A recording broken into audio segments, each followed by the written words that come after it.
Emergency can be really really bad. आणि जेव्हा वाईट सिच्युएशन येते ना, तेव्हा बरीच माणसं आपल्याकडे पाठ फिरवतात आणि त्यामुळे आपणच आपली मदत आधीच केलेली बरी.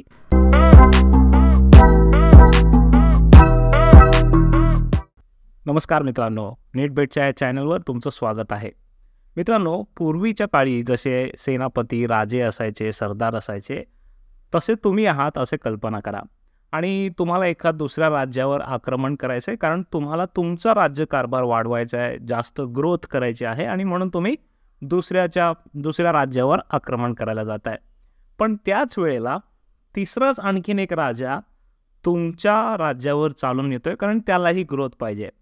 ओके, सो तुम्ही तर तुमचं सैन्य धाडून दिले दुसऱ्या राज्यामध्ये आणि तुमच्या राज्यावर संकट आलेलं आहे, तुमच्या किल्ल्याला वेढा पडलेला आहे आणि आता तो किल्ला किती दिवस लढवायचा किंवा किती दिवस तुम्ही लढवू शकता हे ठरतं केवळ तुम्ही त्या किल्ल्यामध्ये किती दारुगोळा आणि किती धनधान्य ठेवला आहे त्याच्यावर. मित्रांनो, इन्व्हेस्टमेंटच्या व्हिडिओमध्ये मी अचानक हे काय सांगायला लागलो असं कदाचित तुम्हाला वाटलं असेल.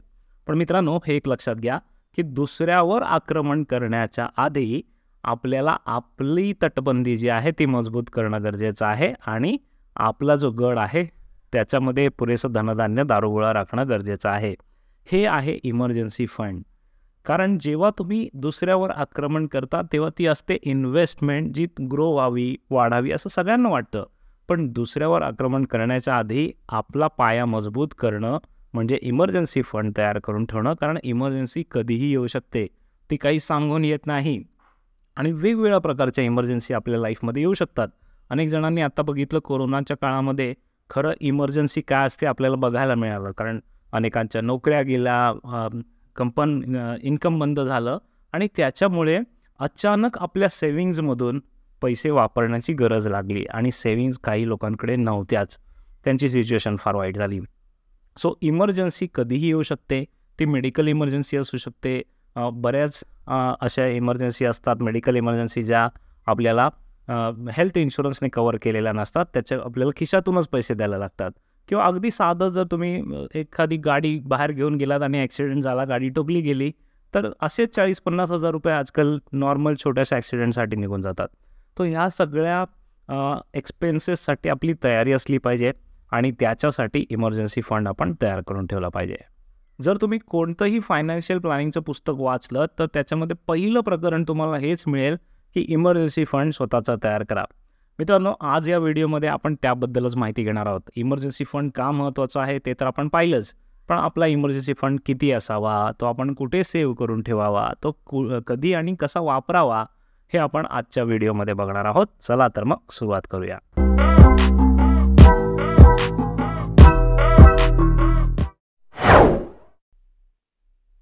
मित्रांनो, सगळ्यात आधी याची प्रायोरिटी समजून घ्या. तुम्ही इतर कोणतीही गुंतवणूक करण्याच्या आधी, शेअर मार्केटमध्ये जाण्याच्या आधी, म्युच्युअल फंड घेण्याच्या आधी तुमचं सेविंग्जमध्ये इनफ पैसे तुम्हाला तयार करून ठेवायचे आहेत. इनफ म्हणजे किती, तर त्याचा एक एक्सपर्ट सांगतात असा फॉर्म्युला आहे की किमान आपल्या 6 महिन्याचा खर्च भागेल इतकी आपल्याला इमर्जन्सी फंड असली पाहिजे. म्हणजे समजा देव न करो पण जॉब गेला, नोकरी सुटली, कंपनी बंद झाली, पगार यायचा बंद झाला, तर अशा सिच्युएशनमध्ये घर तर चाललं पाहिजे, खर्च तर असणारच आहेत आणि किमान 6 महिने नवीन जॉब मिळेपर्यंत किंवा कुठेतरी सोय होईपर्यंत तुम्हाला तग धरून ठेवता येईल असा 6 महिन्याचा खर्च आपल्याला काढायचा आहे. पण हा फॉर्म्युला सगळीकडेच लागतो असं नाही. समजा उदाहरणार्थ तुमचा घर खर्च 50,000 रुपये महिन्याचा असेल तर 6 महिन्याचे 6 गुणिले 50,000 3 लाख रुपये साधारण तुमचा इमर्जन्सी फंड तुमच्याकडे रेडी असला पाहिजे. तो कुठेतरी सेव्हिंग अकाउंटमध्ये ठेवून दिला पाहिजे. ओके, समजा तुम्ही बॅचलर आहात, एकटेच आहात किंवा तुमच्या सॅलरीवर कोणी डिपेंडंट असं नाही आहे, तर तुम्हाला 6 महिने ठेवण्याची गरज नाही, तुम्हाला 3 महिन्याचा खर्च पुरेसा आहे. समजा तुम्ही एक मॅरिड कपल आहात आणि मुलं आहेत तुमच्याकडे, तर त्या सिच्युएशनमध्ये तुम्हाला 6 महिन्याचा खर्च सेव्ह करून ठेवणं गरजेचं आहे.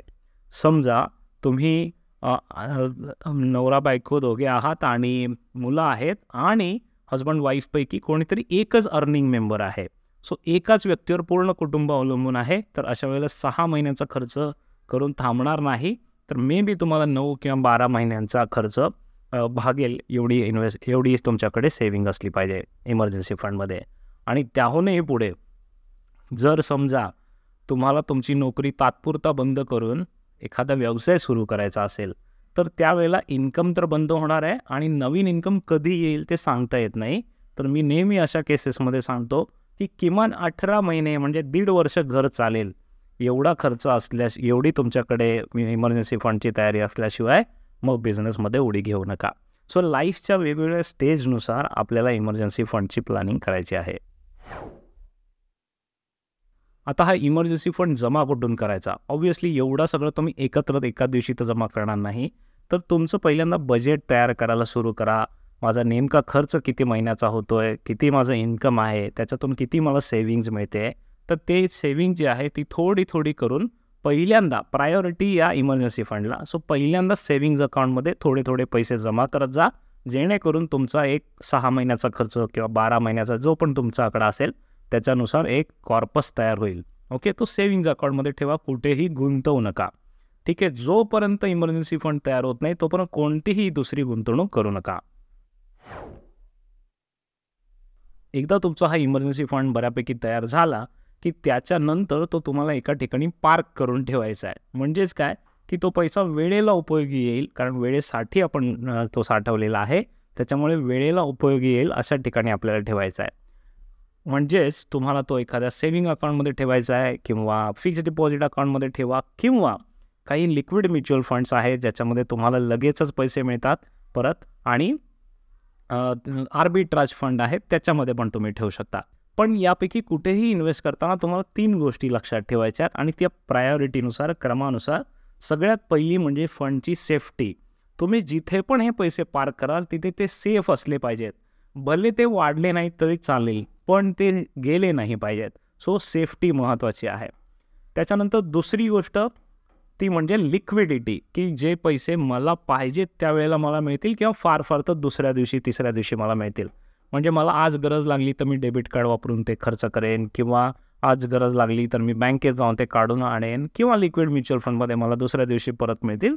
तर हे सगळे जे आहेत पर्याय मी तुम्हाला सांगितलेले त्या पॅरामीटरमध्ये बरोबर बसतात. आणि मग तिसरा पॅरामीटर येतो तो म्हणजे रिटर्न्स. ते फार नाही आले तरी चालतील, कारण ही इमर्जन्सीसाठी साठवलेली रक्कम आहे, ही काही प्रॉपर गुंतवणूक नाही आहे. तर त्याच्यामुळे इथे फार रिटर्न एक्सपेक्ट करू नका. एक बेसिक FDला जेवढे मिळतात तेवढे रिटर्न्स तुम्हाला मिळत राहिले तरी पुरे आहेत. आणखीन एक महत्त्वाची गोष्ट, जर तुम्ही सेव्हिंग्ज अकाउंटमध्ये हा कॉर्पस पार्क करून ठेवत असाल तर किमान 2 वेगवेगळ्या बँकांचे 2 सेव्हिंग्ज अकाउंट बनवा. कारण एखादी बँक बुडाली तर, आणि इमर्जन्सी आहे, कधी होऊ शकते. माझ्या स्वतःबरोबर असं झालेलं आहे म्हणून मी तुम्हाला सांगू शकतो ते.